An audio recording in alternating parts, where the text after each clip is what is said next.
All right, today we are going to be talking about PowerShell in Azure Functions. My name is Joey. For those of you that don't know me, I am joined here by Dongbo, who has been doing the vast majority of the work on the PowerShell worker in Azure Functions, along with Tyler Leonhardt, who many of you know. So he's going to be helping me out with some demos in a little bit. Let's get right into it. Quick agenda. What is serverless? Who's familiar with serverless computing? Great. Awesome. I know there's been a couple great talks on that already so far, but we'll just go over a brief summary. What is Azure Functions specifically? What does PowerShell mean for Azure Functions v2?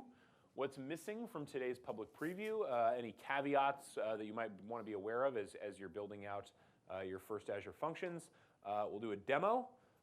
We will talk about Functions 1.x versus 2.x. So a lot of you, any of you still using the Azure Functions 1.x experimental PowerShell support? Okay, yep, we'll be talking about that a little bit. We will give a little bit more info around what a cold start is, what that means, what happens when a cold start happens, and then we'll talk a little bit about the timeline for GA and a call to action for you guys to help out here with the effort and any questions that you might have.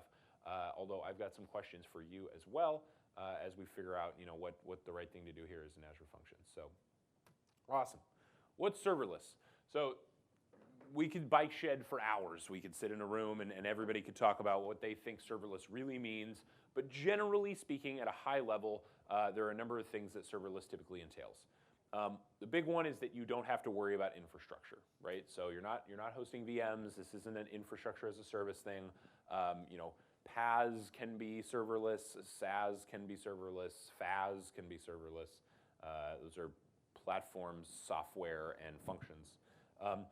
Serverless is also typically stateless and short-lived. So because of that, you're not keeping all of your state stored within a VM. You're using serverless storage or queues or tables or what have you to keep your data in state. Typically, the scale is managed in serverless architectures, so you get this dynamic allocation of resources where more resources are available as you need them and less are available as you don't. Typically, this means you have a latency trade-off, so because the infrastructure is not always available, like I mentioned those cold starts before, sometimes you have to spin up a fresh run space in order to begin executing code. So there's sort of a latency versus dynamic allocation trade-off. Typically, these things are event-based. So there's some event that happens, whether that's a REST API getting hit or something happening in your Azure subscription or happening on a third-party service via a webhook that's going to trigger your code to run. And these are typically used to build microservice-based architectures. So because these things are short-lived, because they don't have state, you're usually compartmentalizing as much of a function as you can into a single, you're compartmentalizing into as many units as you can. So you're sort of decomposing your architecture into smaller pieces. And then often these are built on containers. So you'll see a lot of these sort of functions types services are more and more supporting Docker containers or supporting an export to a Kubernetes cluster or what have you. So Azure Functions is one of our serverless offerings. Many of the things that I just discussed are also applicable to functions. So functions are supposed to have a single responsibility. They do one thing. They only run somewhere between 5 to 10 minutes in most cases. And so you want to make sure that they're only doing one thing and doing that thing very well. If you need a longer scenario, you're going to chain these functions together. Again, they're short-lived, 5 to 10 minutes. These are stateless, so they don't rely on any kind of state. They're attaching themselves to storage, or they're getting some JSON input in order to do some work, and then emitting their state at the end as a return value. And then they're event-driven and scalable. So in the consumption model, you don't have to think about your VM scale at all. We're just going to spin up run spaces as you need them and spin them down as you don't. We do offer two other pricing models called Premium and App Service Plan, and those allow you to have more dependability on infrastructure being available, but they do cost more. So, all right, let's talk a little bit the Azure Functions programming model. So as we said, these are event-based. Azure Functions is really awesome in that it has all these event triggers built in. I won't get into them all right now, although we'll be showing a couple. But basically, you've got your HTTP webhook is the big one. So I hit a REST endpoint, that's going to call some code. But the other very popular one is just the timer trigger, which is simply, hey, I want to do something every 10 minutes or every 10 hours or 10 days or whatever. But we've got a bunch of integration with Azure services as well as some third-party services. And then there's a bunch of pre-baked functions in the serverless library that sort of interface with more of the third-party services that we don't have first-classed. Then you get to author the code in whatever language you want. So we've got C#, F#, Node, Java, Python, PowerShell. The cool thing here is that because these things are generally talking REST on the way in, REST JSON on the way in, REST JSON on the way out, I can mix and match languages across function apps. So I can't do multiple languages within a single function app, which is sort of a container around a set of functions, but I can have these function apps calling each other over REST because everything's just sort of a dumb REST pipe to some extent. And then at the end, I return some value. So we've got these things called output bindings. These allow you to emit that value to a number of places. Typically, you're just going to get a JSON object returned to you in text. But you can also emit some data to an Azure table, a storage queue, send an event grid notification, send an email, or any number of other output bindings. So PowerShell and Azure Functions, what can we do? Well, today we support Windows consumption dedicated and typo 1. Let's do it. Linux dedicated is not supported right now. So we experimented with Linux dedicated. We didn't feel confident enough to put it in the public preview. So today it's just Windows consumption dedicated and premium. It does use PowerShell core. So the V1 experimental model used Windows PowerShell. Azure Automation used Windows PowerShell. And again, typo number 2.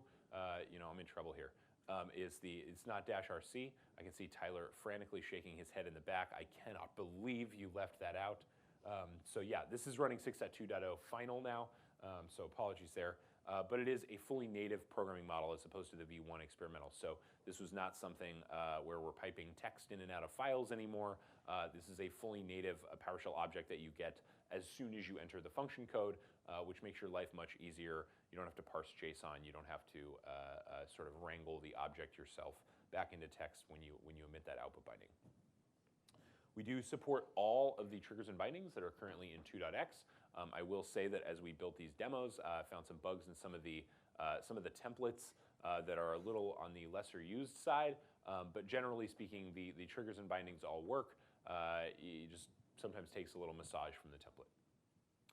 Those are going to continue to get better though over time. And I've got all kinds of bugs I'm going to be filing next week for those templates. So. We also have support in the functions core tools. So this is the Func CLI. One of the things that we added as we were doing this work, the Func CLI in the past required Azure CLI in order to authenticate with your Azure subscription. We now have a fully supported workflow with just Azure PowerShell. So we actually detect whether you've done a login with Azure CLI versus Azure PowerShell. And even if you don't have the CLI, we'll pick up that login from Azure PowerShell. And you don't need to install that extra dependency. I personally have Azure CLI on all my machines, so it didn't really matter to me, but many of us are working in a purely PowerShell workflow. We also have MSI and service principal support. We recognize right now that the documentation is a little bit lacking in regards to adding the MSI token. There's a couple extra clicks you have to do to associate the identity with the token and with the function app. But once you've done all that, we basically have an automatic authentication that happens in the functions profile that's going to log you in from the MSI token. For those that don't know, MSI is the Managed Service Identity, which is a lot easier to manage than Service Principal, especially as you're doing the rotations of the keys and that sort of thing. But yeah, you basically get auto-authed into the function once you've set that up, and then you have access to a bunch of your Azure resources from within that function code.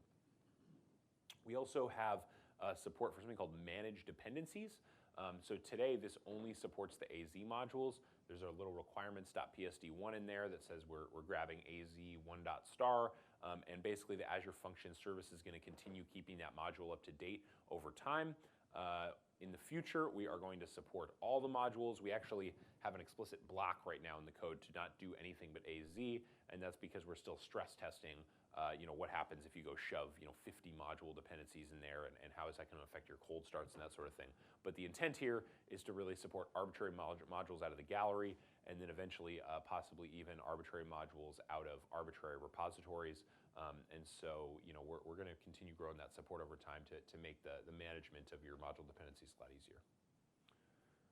Lastly, we have profile support. So we're going to talk a little bit more later in the talk about what a cold start is, but basically a profile starts with every cold start, and it basically is there to get your environment prepared for what your functions are going to be expecting as they begin to execute.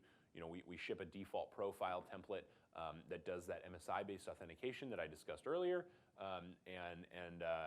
we've got some extra stuff in there that you can uncomment that are some similar helpers. For instance, a lot of folks have written a ton of code already with the Azure RM modules, which have the old Azure RM commandlet names.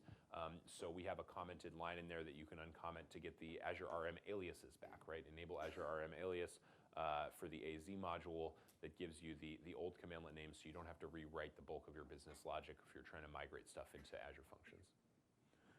So super quick demo. This is an HTTP webhook. This is the one we're going to find out if this fails or not right now. So we go into function apps, and again, I would normally do this all from VS Code, but I did not have my laptop, and so I did not have the local code.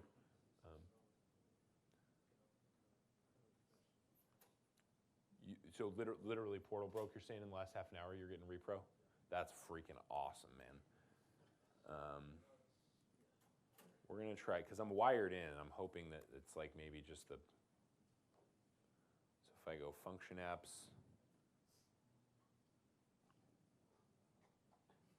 demo gods, I have made them angry.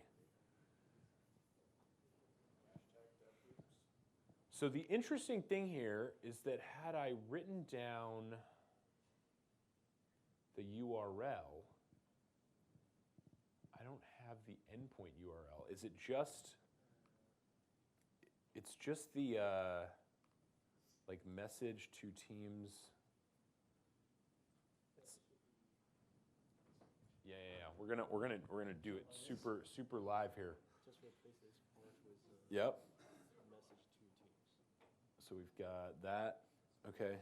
So no SCM, and then .NET, and then /API/ The name is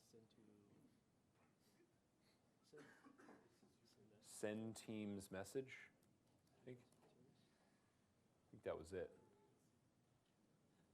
All right. Well, let's try it. I think this is it. So this is some code that if I got to show it to you. Oh no, actually I can't show it to you because we've got it here in the app service editor, and it's send team message. There, it's team message. Excellent. Okay.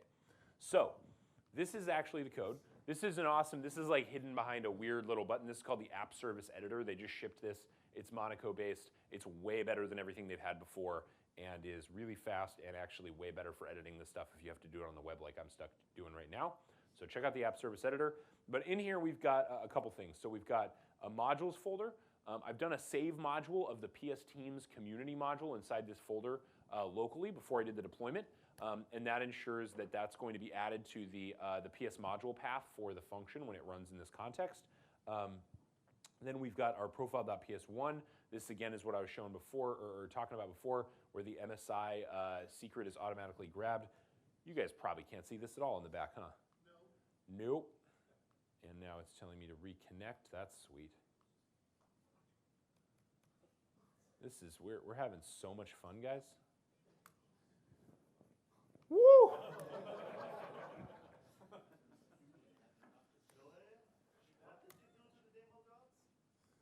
They are not happy. I'm on Ethernet right now, guys.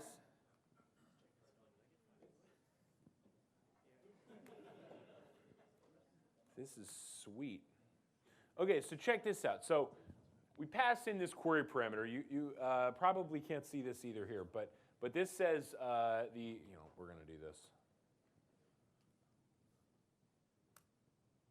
Yay code.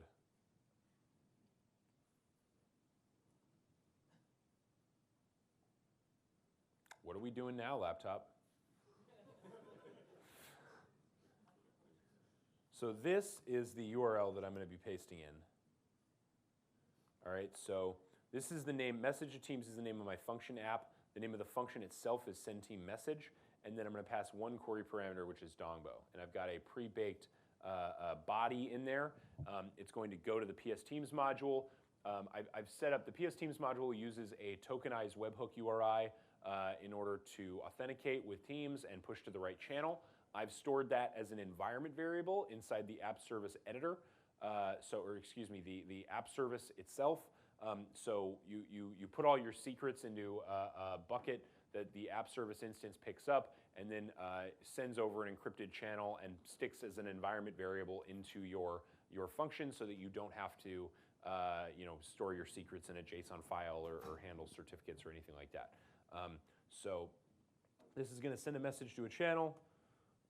We're going to find out if just the management plane is down or if theoretically this should return something. And actually, oh, we've got Portal working now. Great.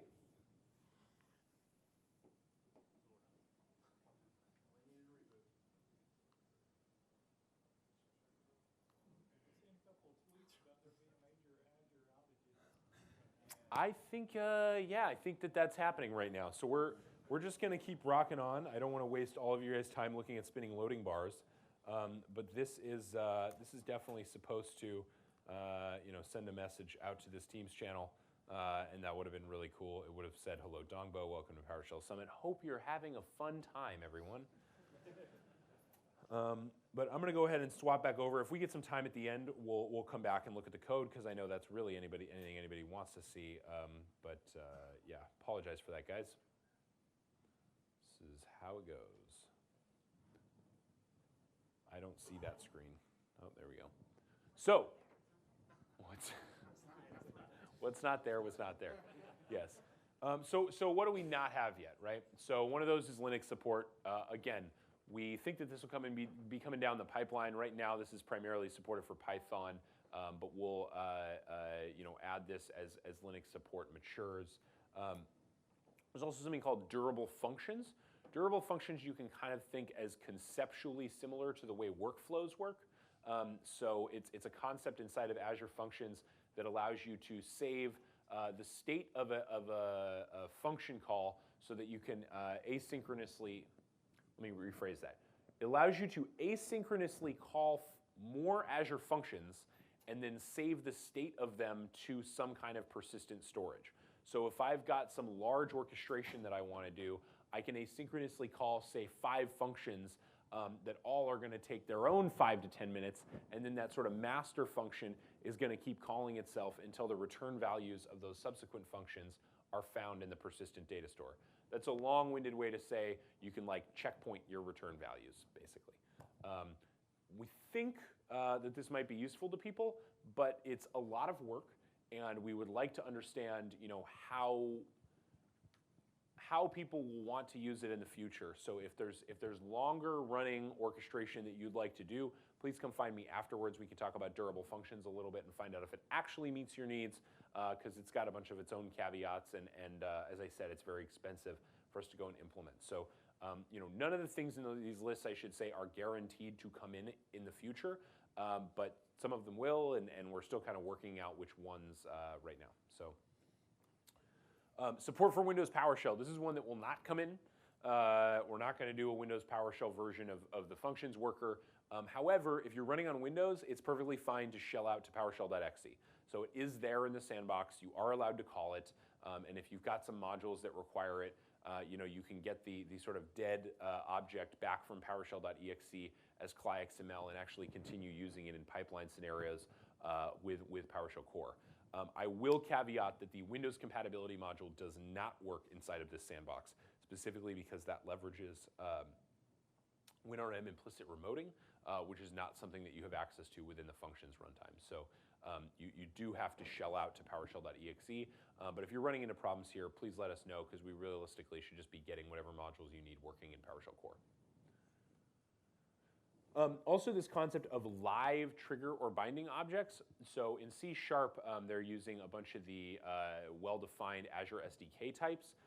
So when they get a return object, it's very often a live object that I can operate on. So for instance, if I get a queue trigger, that queue trigger has some methods on it that I can actually execute to affect what's in that queue.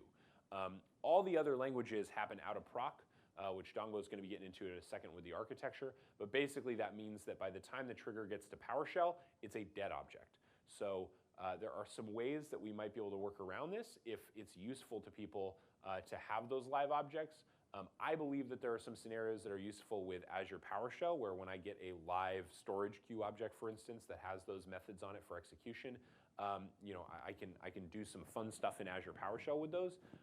But there hasn't really been a hardline scenario from anyone yet, and this again is pretty expensive for us to go and implement. So would love to understand if people feel like dead, what are essentially PS custom objects full of properties that you get from the trigger, if that's enough, or if people really feel like that's keeping them from being able to do their job. Gallery integration, again, I talked about those managed dependencies before. We're technically integrated with the gallery when it comes to Azure PowerShell and making sure that that stays up to date, but we don't have that generic gallery integration for whatever managed dependencies you want. That will be coming through very likely before we GA. So definitely keep your eyes peeled on that one.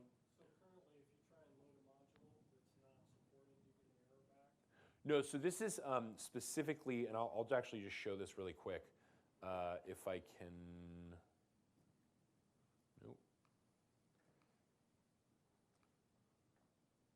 Nope, it's this one. Let's see if I can get in.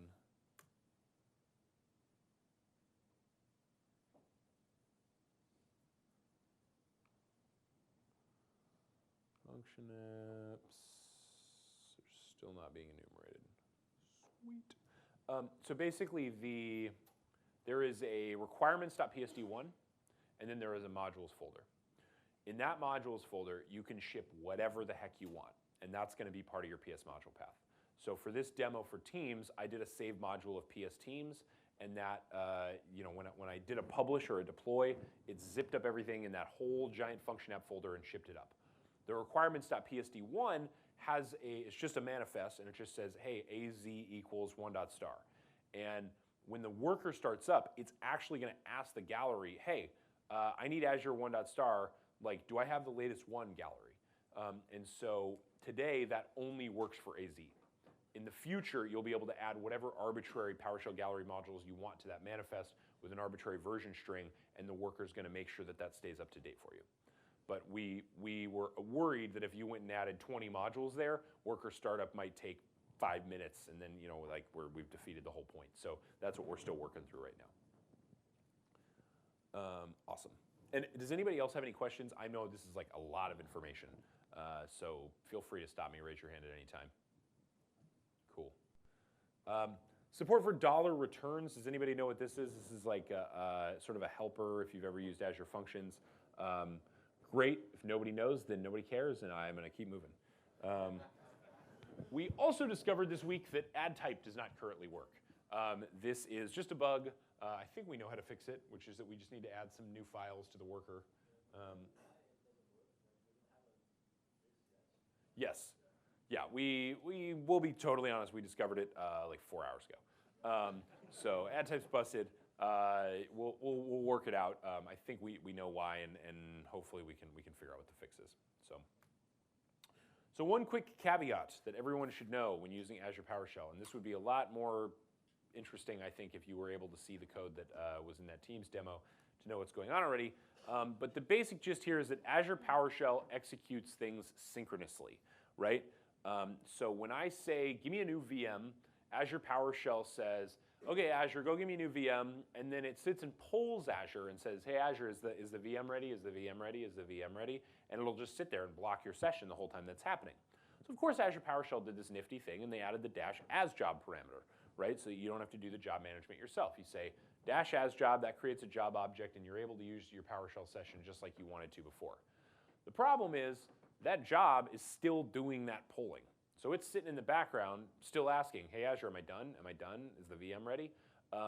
And so when you do an as job in functions, it's probably not going to finish the job before the function is ready to finish, right? So if I say start a VM, Azure says, okay, great, I'm going to go start a VM.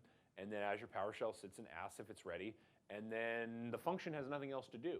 So when it gets to the end, it says, all right, I'm all done.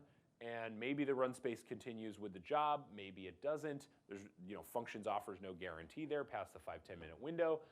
And so you're not really sure what's happened, right? So hold until the operation completes.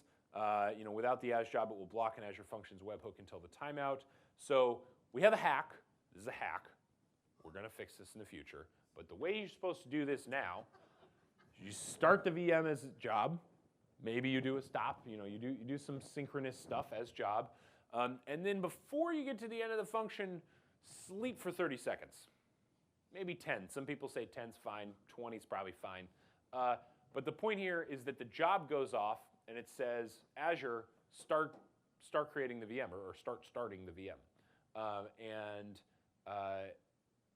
As long as Azure receives that request and processes it, you don't actually need to know within the function whether or not the VM eventually started, right? So we can put some information on a queue. We can go back and pull that queue later. Dongbo is going to be going right into this.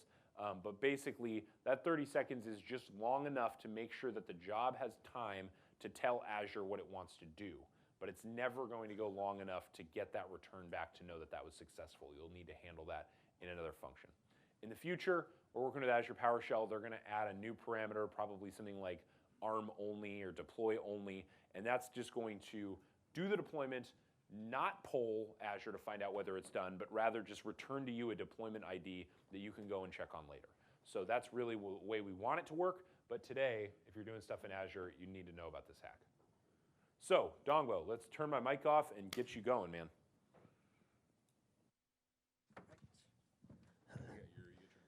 Yep. So, do you want to just take this one? no, it's fine. I'm gonna use this one.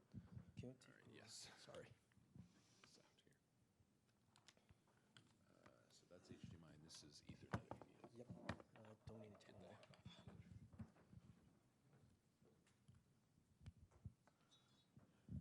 Sorry for the function service issue. Like I was planning to show this demo, but it seems like it's not working anymore. It's still working like a minute ago, even though the web page doesn't show the function at all. So I'm gonna show the code only. It's a simple management function app for starting the VM. So I have 4 functions here. The query, if you look at it, it's an HTTP trigger function. It will just query for all the power states of the VMs under this specific resource group, and reply back the status of it. For example, I'm showing here, like I run it before. It shows that I have 3 VMs, and 2 of them are stopped, 1 is running. And then I have this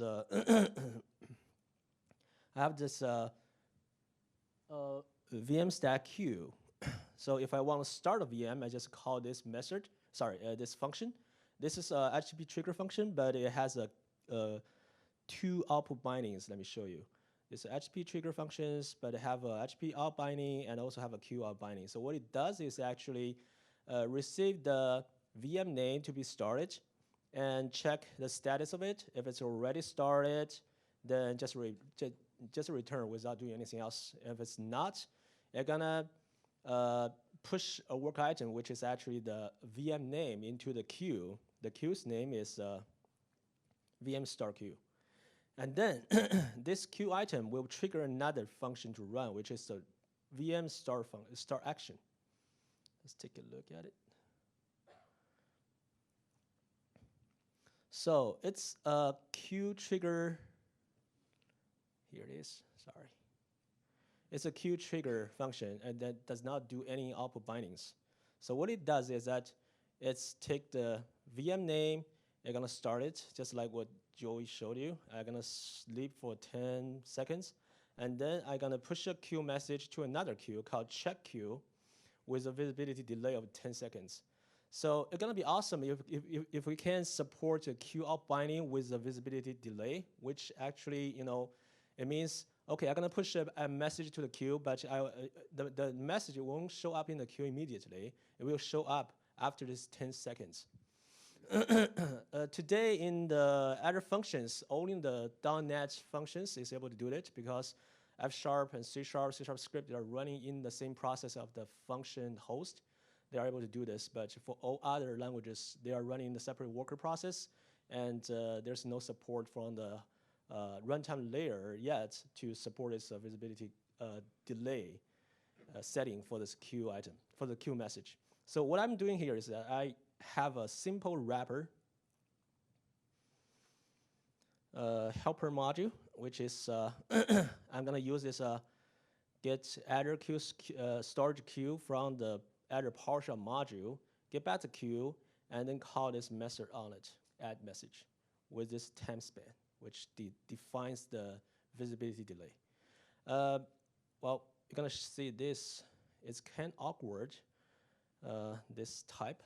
When I was doing this demo, working on this demo, I find that the same type here, the same type name, is actually defining two different assemblies in the Azure PowerShell module. One is storage queue DLL, one is the Microsoft Azure storage DLL. And the Azure account module actually depends on the Azure storage DLL, and the queue, like the Azure storage module, depends on this DLL.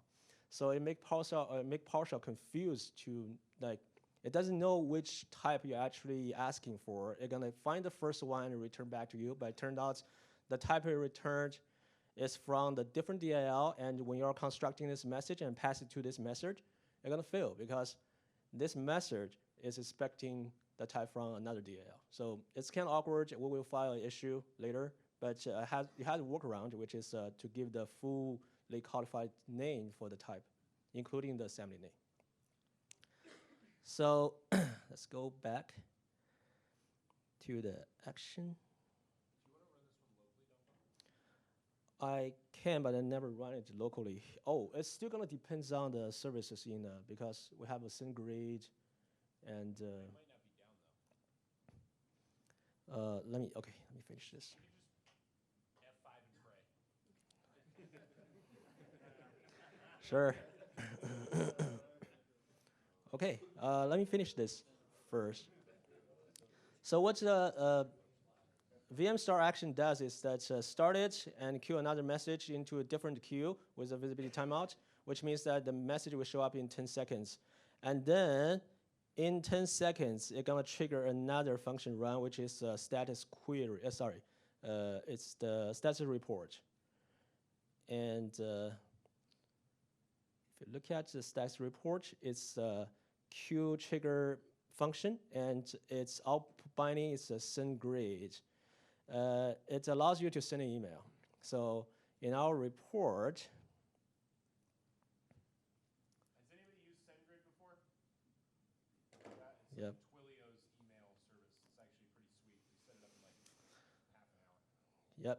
So in the status report, you're gonna check for the status of the VM, and if it's finally start up, you're gonna send this email using the SendGrid out binding. If it's still like in the starting up process, then it's gonna queue another message onto the same queue so that it's gonna check back in another 10 seconds. So okay, let me try to run it locally. Let's see if nope, this is not coming back.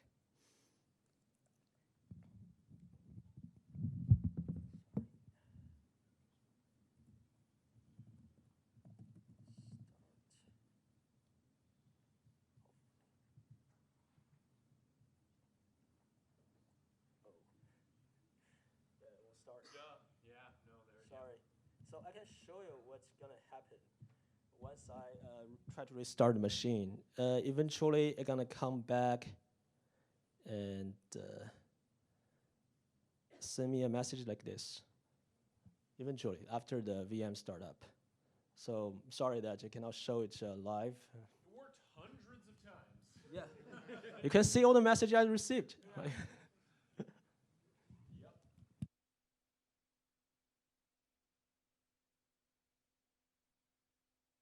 Check, check.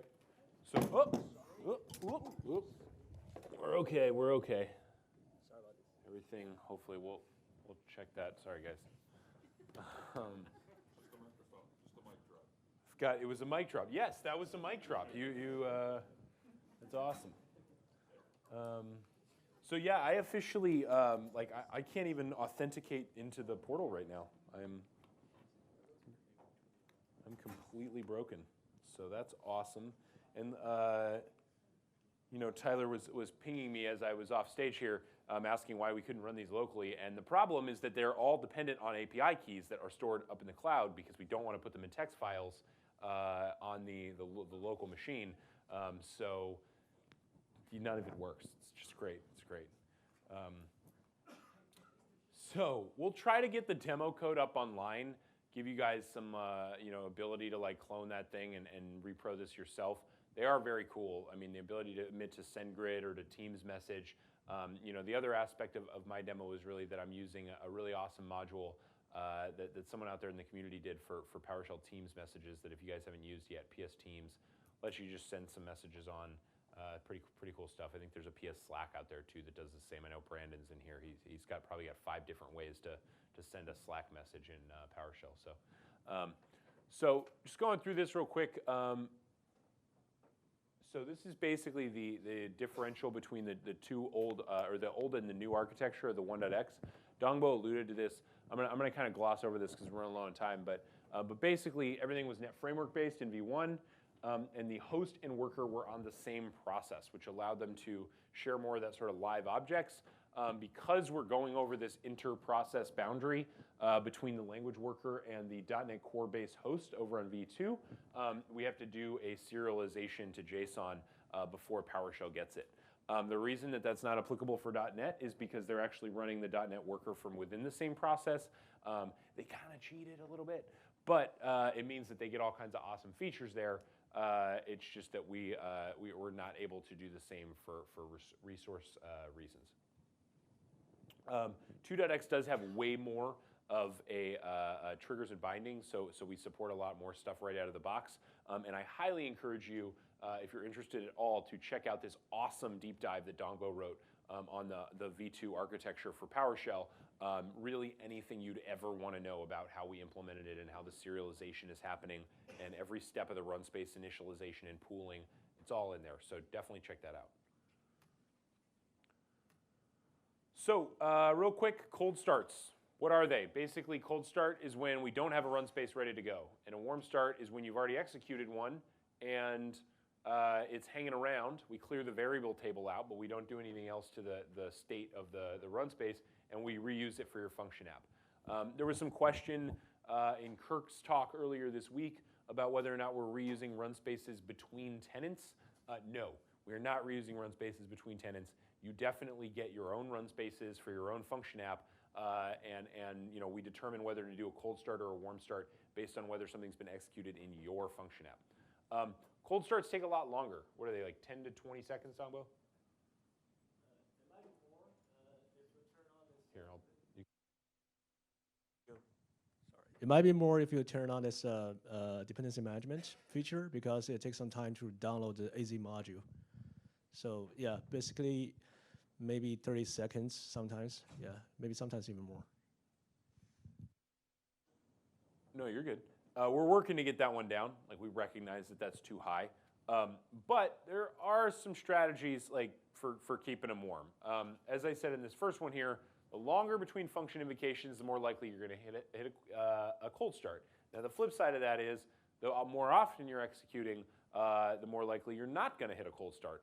So while it's not officially supported, and there's no guarantee it's going to continue working in the future, I will not pretend that it isn't kind of common knowledge already across blogs that if you run a timer trigger that does nothing every 5 minutes, 10 minutes, it's going to keep your function app warm. So that's this thing a lot of people are doing. I will say, Don't depend on that for production. Like if you need it right now, you can go and play with it that way. But that may be relinquished in some way at some point in the future. So, but today it does work, and I know a lot of people out there are recommending that. So. Now, what happens when a cold start happens? Again, I think if you really want to know this stuff, you should check out that V2 deep dive. But basically, the host is running, a request comes in, we instantiate that worker process in that box number 2 on the right. We set the PS module path up with that local modules folder. We create a run space pool, and we instantiate the first run space. If you've got managed dependencies turned on, we asynchronously go out and check for, check the gallery to make sure you've got all your dependencies. Download them if you don't. Then we take that serialized trigger object, so that JSON property bag full of stuff, we turn it into a PS object and it gets handed to the worker process. Then we initialize your profile.ps1, so we do your authentication as soon as that managed dependency check is finished, because you can depend on the managed dependencies in your profile, so that's why that ordering works that way. And then we execute your function code. Joey, Yep. can you talk for a second about why would I use managed dependencies versus having everything in that module folder? Yeah, so the question is, why would I use managed dependencies versus just putting everything in that managed or that modules folder? So one of the reasons is you can give a version string that's going to keep you up to date on minor versions without having to go and do a redeployment yourself. So the next time it executes, if there's a new version of AZ and you've got 1.star, we're going to pick up that new version of 1.star without you having to go and put it in the save module.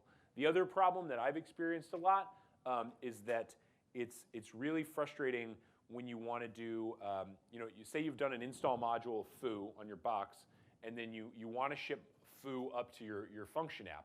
Well, I'm doing local authoring and debugging. I've got foo in my PS module path, but that local modules folder for the function app is not part of my local PS module path. So now I'm doing a save module into that folder, and I'm trying to keep that in sync with what I have in my system-wide PS module path. So one of the things that we did with requirements.psd1 is that we mirrored some of the syntax of PS depends, which is a popular module that I believe Warren did for managing local module dependencies. So if you use PS depends, you can point it at that requirements.psd1 that gets used by the managed dependencies, and all those modules will get updated in the same way on your own local machine. We haven't totally tied ourselves to PS depends yet, and we're going to look at how much more of that requirements.psd1 we're going to fill out. But that was the intent of us going down that design path. Cool.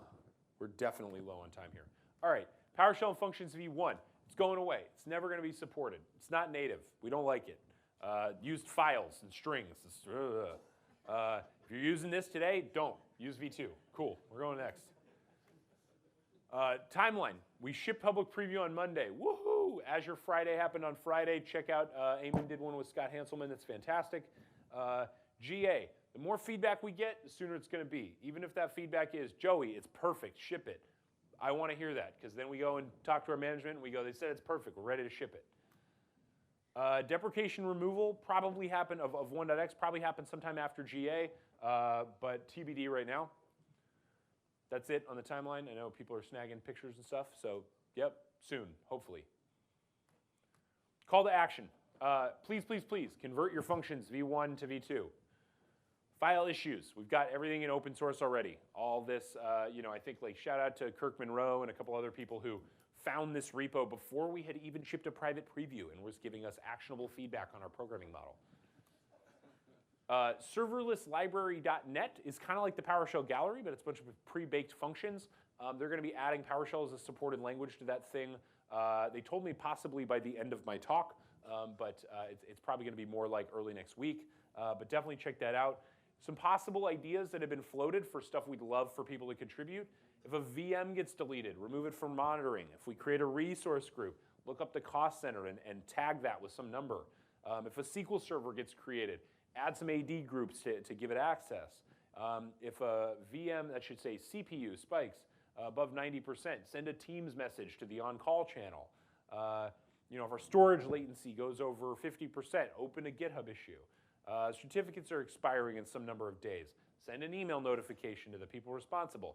These are all things you can do, honestly, in probably less than an hour in functions. It's dead easy. So I know everybody has this kind of stuff. Try functions out. It's really like, it really takes the implementation time down. Cool. So a couple questions I have for you really quick. Who's already using it? You're awesome. How's the performance? Thumbs up, thumbs down? Thumbs up? I'm seeing some thumbs up. We're seeing a thumbs in the middle. Fred's a hard critic. I'm good. Yop is a hard critic. That's good. I want to hear that. That's great. We definitely think the performance has room for improvement. Programming model, thumbs up, thumbs down? Somewhere in the middle? Thumbs up, thumbs middle? We got, what are we missing here? Yes, so the comment was, hey, I like putting all my functions inside of a module. They make it a lot more testable with Pester, et cetera. One of the things that we do support that maybe isn't as well documented as it should be is an entry point. So you can actually specify, instead of the run.ps1, which is the default, you can specify the PSM1 as the thing you want to execute, and then the entry point is actually the name of the function inside that PSM1, and we'll execute that as if it's the run.ps1. And so there is some stuff you can do there, but we should talk after for sure. Does anyone care about the OS? Raise your hand. Sweet. What if I told you that Linux was faster? Would you care about it then? Okay. All right. It's not right now, so that's what. Yeah. Okay. What's an acceptable cold start? Like less than 10 seconds? Is that okay? Cool. Who needs like less than 5 seconds? Great. You guys are really making my job easy here. Warm starts are like 250 milliseconds right now. Yeah. Yeah. So those are hopefully fast enough. Depending on the service plan you get, is there any guarantee of warm starts always?